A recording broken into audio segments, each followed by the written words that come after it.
ঈদকে সামনে রেখে জমে উঠছে শপিং মলের কেনাকাটা। বিস্তারিত জানাতে বসুন্ধরা শপিং মল থেকে যুক্ত হচ্ছেন সহকর্মী ফেরদৌস রহমান। ফেরদৌস, এবার ঈদের নতুন ডিজাইনের পোশাক কি এসেছে জানাবেন বিস্তারিত।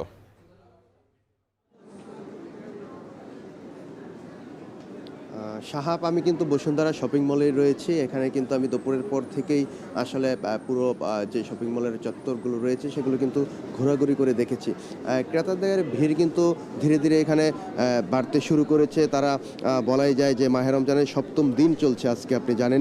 সে সপ্তম দিনকে কেন্দ্র করে কিন্তু ক্রেতারা আগেভাগেই কিন্তু তাদের যে পছন্দের পোশাক রয়েছে সেগুলো কিন্তু এখানে কিনতে ভিড় জমাচ্ছেন দোকানগুলোতে।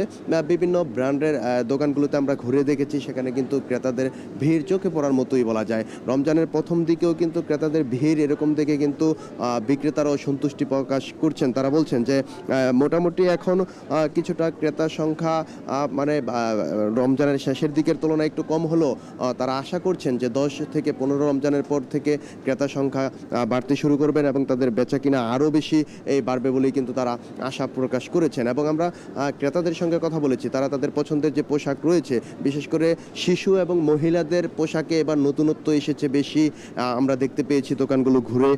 এবং তারা ক্রেতারা বলছেন যে নতুন পোশাকে কিন্তু তারা অনেক খুশি। তাদের পছন্দের পোশাক খুব সহজেই কিন্তু দোকানগুলোতে তারা পাচ্ছেন এবং মূল্য কিন্তু সীমিত রয়েছে বলে কিন্তু তারা আমাদেরকে জানিয়েছেন। আমরা বিক্রেতাদের সঙ্গে কথা বলেছি, তারা যেমনটি আমাদেরকে জানিয়েছেন যে প্রথম রমজান থেকে শুরু করে আজ সপ্তম রমজান পর্যন্ত বেচাকিনা ভালোই হয়েছে, তাদের সন্তোষজনক মনে করছেন।